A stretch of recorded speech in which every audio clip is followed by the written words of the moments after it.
everyone, it's Julianne with CaboVillas.com. So as you may know, our dedicated concierge team greet each and every one of our clients at our private villas with our signature margaritas, as well as a homemade salsa ranchera with fresh totopos, tortilla chips. So I thought today, since we're so much closer to being able to welcome you back here to Los Cabos, that we would do a salsa ranchera making class. So typically today, you would make a salsa ranchera with using a blender or a food processor. But I thought we'd go even more traditional and make it in our molcajete. So molcajete has been used in Mesoamerica for thousands of years. Both the Aztecs and the Mayans used them. And all it is a mortar and pestle. The mortar, being the molcajete, is a vesicular basalt bowl, and the tejolote is the pestle.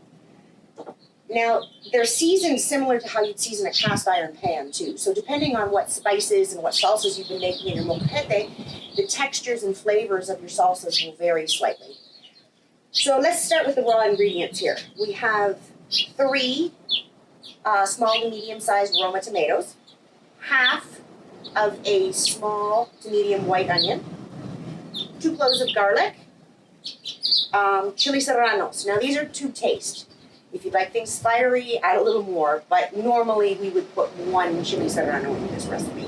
And then 10 to 12 sprigs of cilantro, about a tablespoon of olive oil, and salt and pepper to taste. So now, in my opinion, the secret to a fabulous salsa ranchera is the char on the outside of your tomatoes, chili serranos, and onion. So I've already done mine here. I did mine over an open flame on the barbecue, so I got a really, really good char on it, on everything, and then I finished them off with a little olive oil in this cast iron pan.